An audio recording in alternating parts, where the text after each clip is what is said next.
It's 1981. Reagan is sworn into office and ushers in a whole new era for America. This decade, its golden eruption, was probably epitomized by Dynasty. Dynasty could not have been more perfectly timed. Bigger, bolder, brasher, and unapologetically 80s. I require one bedroom for my wardrobe and one for myself. Dynasty also starred powerful women. They looked great and they dressed great. The country becomes Dynasty obsessed. Joan Collins is one of the most photographed and written about people in the world. As it morphs into a cultural phenomenon. 100 million people a week globally watch the show. The world was Dynasty mad.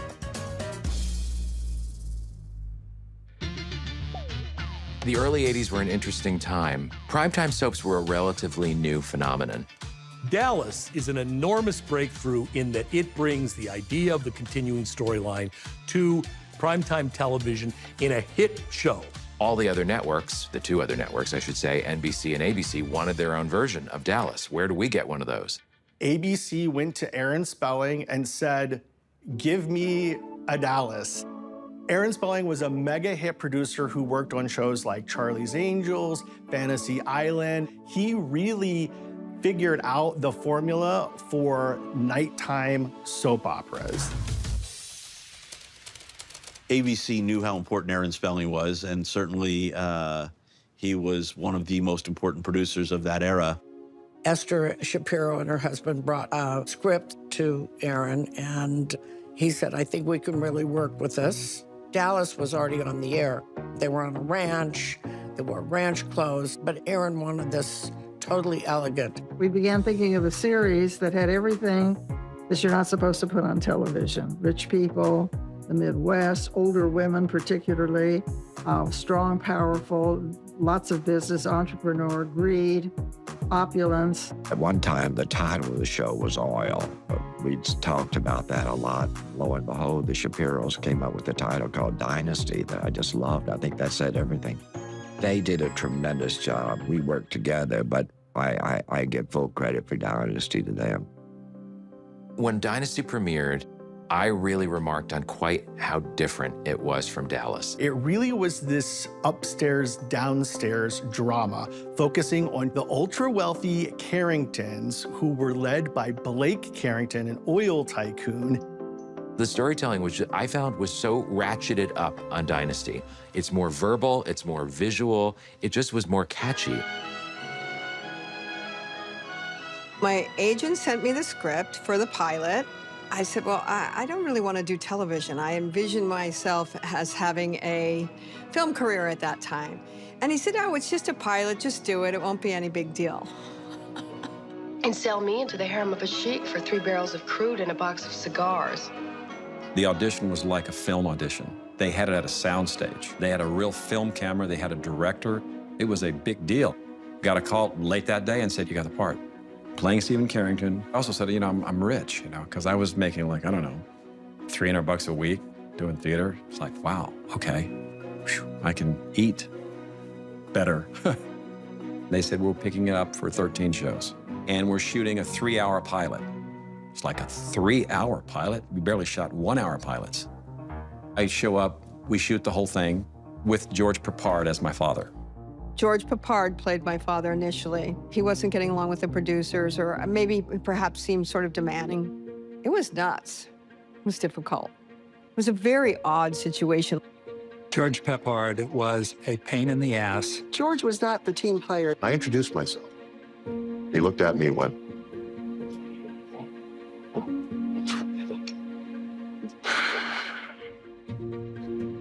that's what he said. And the next thing I know, he was being replaced with John Forsythe. You got to come back and shoot all those scenes again. John Forsythe was certainly well known to the Spelling Company and was well known to viewers as the voice of Charlie on Charlie's Angels. Good morning, Angels. Good morning, Charlie. And so they had a relationship with John Forsythe, who is the perfect choice. John Forsythe, as Blake Carrington, brought sort of an icy steel to his character and, was very much in command. You do something about it. And don't bother me again with this business until it's finished. Whereas Linda Evans as Crystal, a little more warm, a little more embracing. I married Blake because I love him.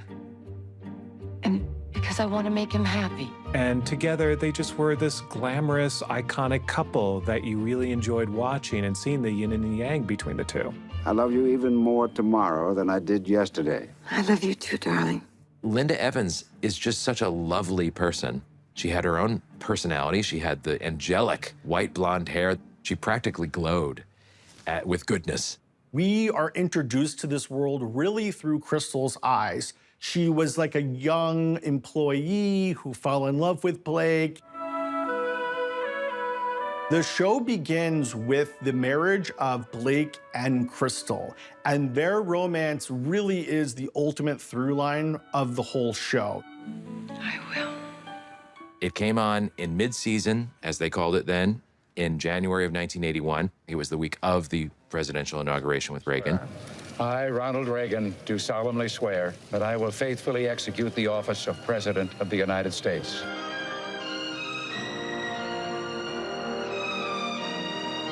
And here comes this show that is big and bold and over the top and is going to end up embodying what we associate with Reaganism and with the 80s.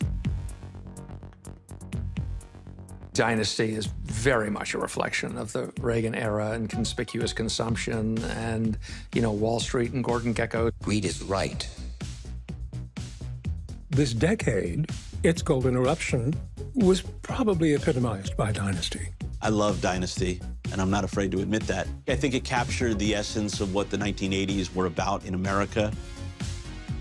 Dynasty could not have been more perfectly timed.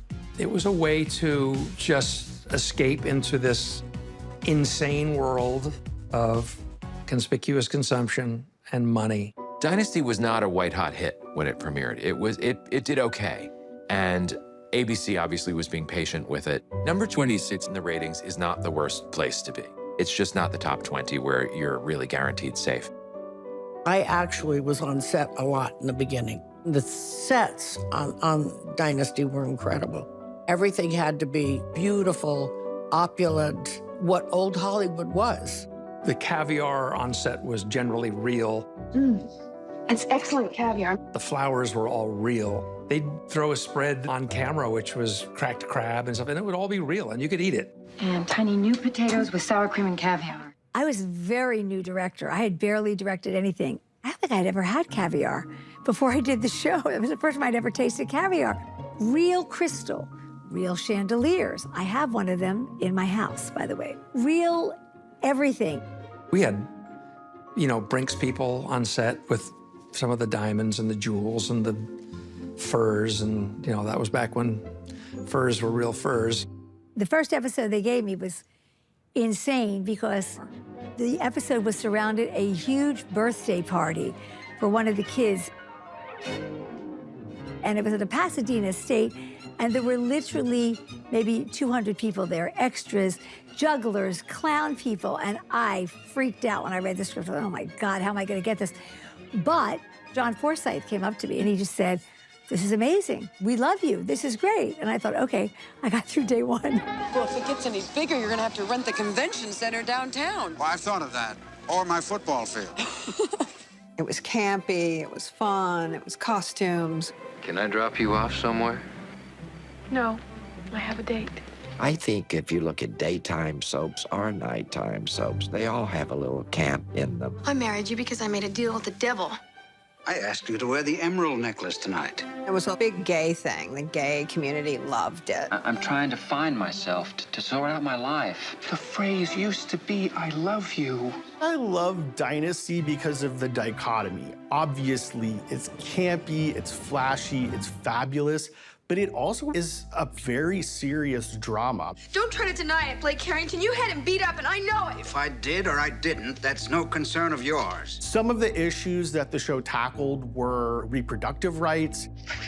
Your abortion is set for Tuesday. A message I took for you. Pick up the phone and cancel it. Gay rights. I'm gay, and I want you to face it. We pitched some very touching subject matter. I didn't ever see a gay character on television till that. The character of Stephen was a seminal moment in television for gay men. What I am is somebody who's in love with a person. My interest was, that's something that I haven't seen. How am I going to do that? I thought it was special. If you ever really loved me the way I loved you, you'll understand. I think that without Stephen, without Dynasty, their gay representation on television would have definitely been slower. Stephen is gay. I got a lot of fan mail from gay men who said, you know, when I saw your show, finally, there was a voice. Finally, there was someone that I could relate to. Take care, buddy. You too, buddy. At the end of the first season, Blake Carrington attacks Stephen Carrington's male lover, Ted Denard. Get your hands off my son. Dad, we were... I said get your hands off him. No, no!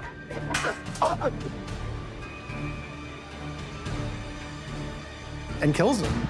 You've killed him. The storyline of my father killing my lover, which was accidental, or was it? And that's sort of the play on it. I think it was a way to get into a court scene. People of the state of Colorado versus Blake Carrington. Stephen Carrington, my character had to make a choice to defend his father or defend myself and my right to be gay. Blake's kind of the villain in that story. It made me confused as a viewer. Wait, am I supposed to like this guy? Because he's saying bad things to Stephen, and yet he's so innately likable even when he's doing it. They wanted me to be a JR in Dallas figure, and I was opposed to that. The show needed a villain.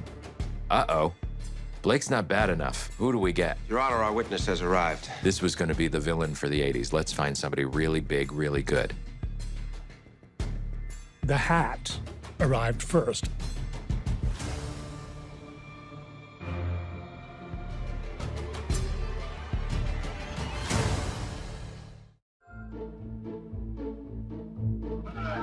What's she doing here? What's going on? In the courtroom scene, when Alexis walks in for the very first time, it's actually an extra. My God, that's my mother. There was going to be either Elizabeth Taylor, Sophia Loren, that Aaron had wanted to play Alexis. Sophia Loren's husband came to meet with me in the office, and then he heard that we shot like 8 pages a day. He said, well, we don't do that in a week, so. They turned it down, and it became Joan Collins. I'll tell you about Joan Collins. The network did not want her. He had to fight really hard for her. She had done a few B movies. Aaron really fought for Joan. You know, and Joan comes in and is this just absolute boss. And I don't know that we'd ever seen the boss bitch done quite like that on network television. Would you state your full name, please? Alexis Morel Carrington. You were the first wife of the defendant, Blake Carrington. You're the mother of his children, is that correct? Yes, it is. When I saw her do the first scene, it was just perfect. There were threats made. Something about how my children might not recognize me if I tried to see them. Joan just took that character and just ran with it. When I need a trump card, I'm going to play it. Joan just liked hurling barbs at people. Still the impotent voyeur. Verbal assaults. You double-crossing scum. Which she was absolutely brilliant at. You bitch! Shh. You're beginning to sound more and more like a fishwife. The whole idea of bringing Joan Collins in with that accent, There are 2 Mrs. Colbys now, you know. the way she wore clothes and that feeling she had, it was just perfect casting. You're even more beautiful and more ugly than that grand English lady I vaguely remember. Joan Collins obviously added a huge element to Dynasty once she arrived and became one of the best villains in television history.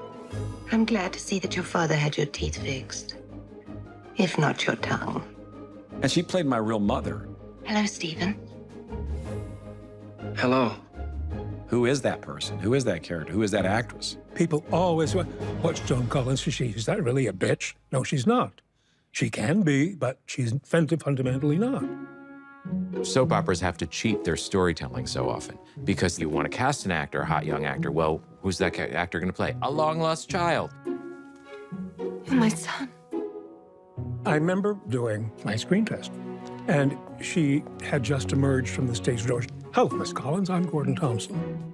Thinking back on it, it's astonishing that one of the enormous stars of this now very successful show series, was going to do a screen test with a complete unknown. One of my lines was that my real name was Adam Alexander Carrington. It was an enormous treat. So you'd think I would know that you got the job. It went very well. It's a welcome home gift, darling. When I started, I was really a gopher. I was terrified of Joan. Before I had even met her, was told to go in her dressing room with sketches, sitting in her dressing room. And she came off set, not in the best of moods, and I was there, and she turned around and she started screaming. And I'm trying to tell her, I'm here to show you sketches, but she kept screaming and screaming. All of a sudden, the door flew open, and it was Heather Locklear. And I said, I'm here to see Joan and show her sketches. And she said, honey, Joan's not here today. It's only Alexis. You don't love Joan. You're kind of a little afraid of Joan, but you're fascinated by Joan. Dynasty was not a huge hit until Alexis showed up. I do as I please. I always have and I always will. It was interesting to see it suddenly go, you know what, we've kind of found our lane here. And our lane is not kitchen sink drama, it's opera.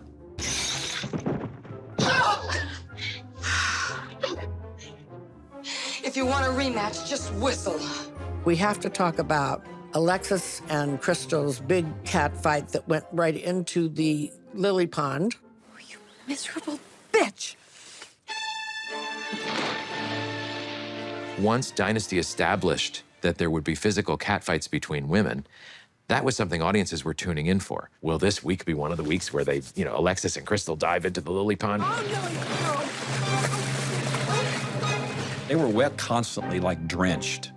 And I know it wasn't easy for them, but watching it was just so much fun. Linda was very physical and loved fighting, and Joan was not. With the catfights, I think they were like a drug. And next week's catfight has to be that much crazier that you have to up the dosage of that drug for the audience to make it stand out. There are many catfights on Dynasty. I did one of them. They went down a muddy hill and then fought in mud. You stupid bitch! Look what you've done to this outfit! A lot of people that watched the show and knowing that there were Chanel suits, there was Nolan Miller suits, there were dresses, but we never, ever put a Nolan Miller suit in mud. So rest assured, yes, the suits were safe. I'd rather concentrate on your outfit. It's rather becoming. Nolan Miller was one of the superstars of Dynasty, whether people knew his name at the time or not. Nolan Miller had come to Hollywood in the 50s. The most auspicious thing that happened to him and happened to Aaron Spelling is that they met each other. And they formed this partnership. His dream was to be a couturier. And so I said, well, if I ever get a show, we'll do some costumes together. Nolan and Aaron's first big successful collaboration was The Love Boat. It was an excuse for Nolan to really swing for the fences and really design his dream gowns. And so by the time Dynasty came around in 1981, The Love Boat had been on for 3 seasons. They were revving at top gear right from the start of Dynasty. When I first started with Nolan, it was crazy because nobody ever gave a budget. When I went fabric shopping or sourcing things, do I have a limit of how much I can spend? No. The budget started out, when I first was there, at $15,000 a week. And then I was always over budget, and it was a problem, and Aaron talked to me, so he raised it to $25,000 a week. You don't care what they spend. It's a dream come true. You come in and they've got the finest everything for you to choose what you want to wear. Aaron, he was a master at detail. If an extra walked by and had the same color on as one of the principals, he absolutely, we have to reshoot this. There's been no show that I did before, during, or after that has ever had a budget like that for wardrobe. The clothes literally became one of the stars of the show. The 80s happened to be an explosion of fashion that Dynasty helped happen with those Nolan Miller designs. The shoulder pads and the hair got bigger and bigger and bigger as they tried to outdo themselves and be more and more glam and more aspirational. They were couture, real haute couture. I salivated over those clothes. The clothes were sensational. We just were so damn glamorous. One of the fascinations about Dynasty that causes millions of people to watch every week is the fashion. In the whole running of the show, the clothing were the only thing that actually won an Emmy. No actor ever won an Emmy, but Nolan won an Emmy for wardrobe. If you think about it, the cast of Dynasty were basically influencers. They'll be able to dress like the characters of Dynasty, smell like the characters of Dynasty, and make their homes look like it. Dynasty star Joan Collins has her own jewelry collection. Nolan was asked numerously to create retail fashion lines. After the show began, Miller started receiving thousands of letters asking where viewers could buy the same kind of clothes on the show. He finally recreated a line for Bloomingdale's, which was epic. He made 101 classic outfits from the hit series available to high-fashion fans everywhere. It was chaos at the store when they debuted the collection. The characters, they had all shown up, all the actors. It really was something. I really think that Dynasty got it right in that it embraced the femaleness of it all. They wisely knew who their audience was and who was watching. The role of women on Dynasty was an important issue, almost from the beginning. They looked great and they dressed great. You know, they weren't, in the kitchen or taking the kids to school or taking them to soccer games.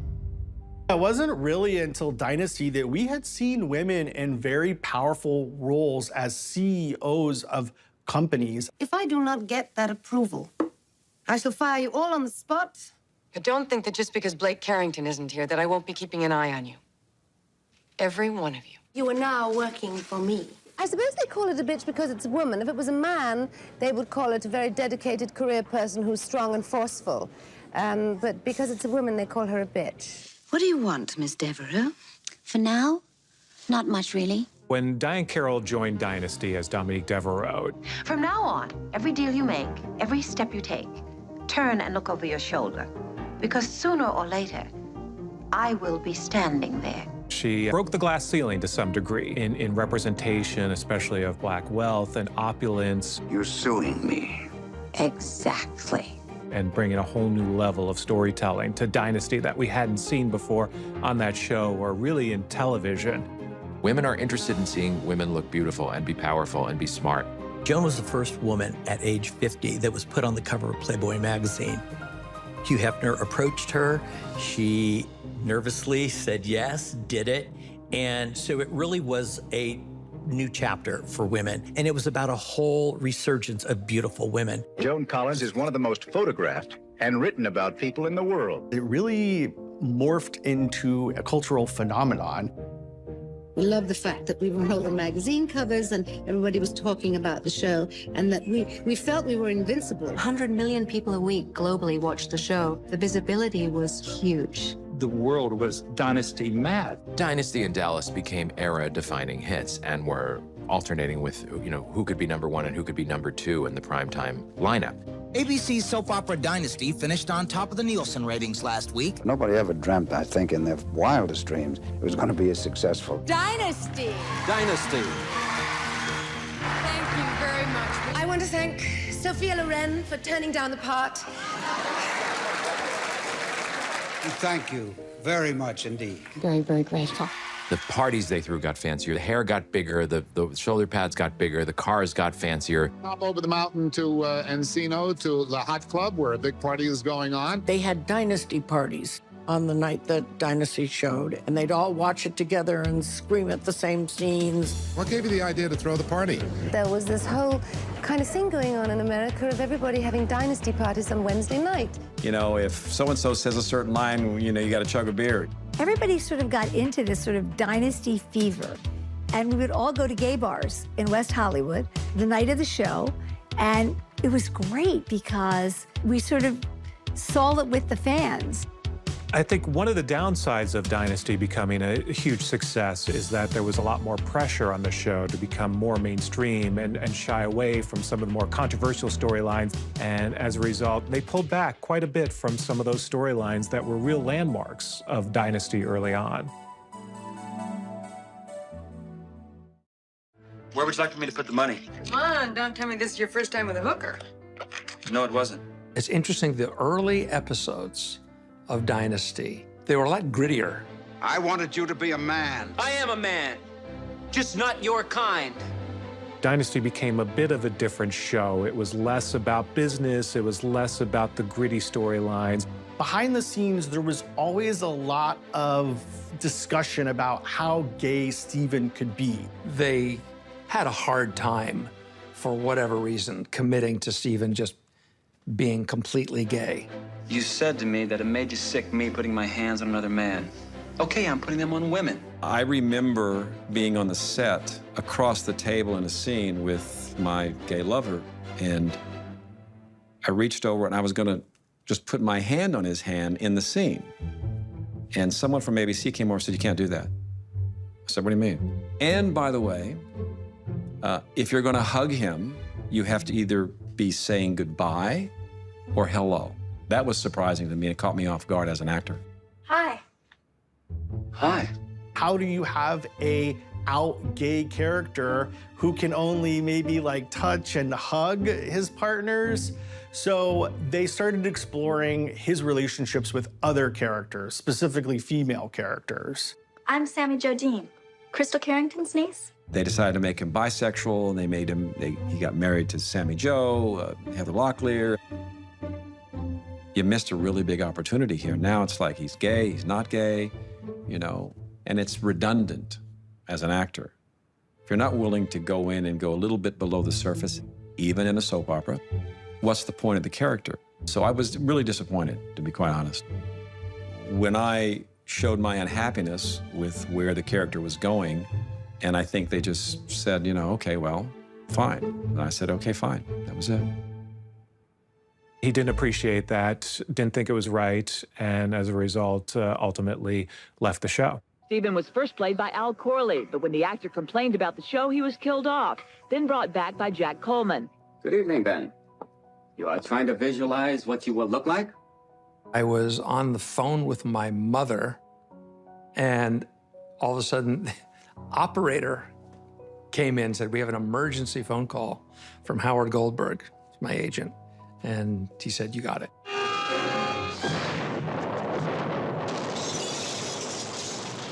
He was on that unfortunate rig in the China Sea where there's the explosion, and Steven went from Al to me. You ready for a look? Thank you, Dr. Chen, for giving me a face I'll be able to live with. As you do, you survive an oil rig fire and you come back with a new face. The immaculate surgery and facial reconstruction without a scar, and perfectly coiffed hair, I might add. That was maybe one of the most Dynasty things of all Dynasty things. You know, I thought it was pretty silly, but under the circumstances, the character was popular in certain areas, so they really couldn't kill him off.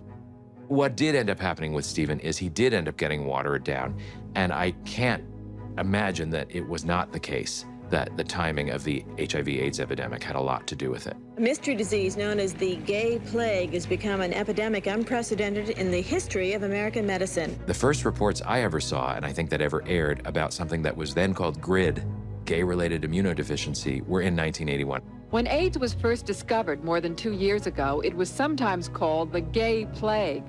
That's because virtually all of the victims were homosexual. GRID became named HIV/AIDS. It appeared a year ago in New York's gay community. Suddenly, gay sex was dangerous. Gay romance led to something dangerous, and we had to pull back. We were all afraid. 70% of its victims are gay men. The deadly disease has been mostly striking homosexual men. Thousands of people in this country have AIDS. This is not a political issue. This is a health issue. This is not a gay issue. This is a human issue. The irony is that Dynasty would eventually be at the heart of that controversy of HIV/AIDS with its Rock Hudson storyline. Rock Hudson was cast on the show, and it was in the middle of AIDS. I have a rule. I never go after anything that can't be taken. Does that rule hold only for companies, or does it apply to wives as well? Rock came on the set, and first of all, I was thrilled to be working with him. He was sick at the time, and I felt very bad. He was very thin. We certainly knew early on in the show that something was not right with him, and he was very weak and very gaunt and pale. In Dynasty, there were scenes where Rock Hudson's character kisses Crystal, Linda Evans' character. I don't think Rock Hudson had come out as gay or that he had AIDS at the time. Mr. Rock Hudson has acquired immune deficiency syndrome, which was diagnosed over a year ago. We were told by a lot of medical people that AIDS can be transmitted that way by kissing. And I just so scared for Linda. When it came out, that Rock Hudson, had AIDS and that he had kissed Linda Evans on Dynasty, I think everybody wondered why he would do that.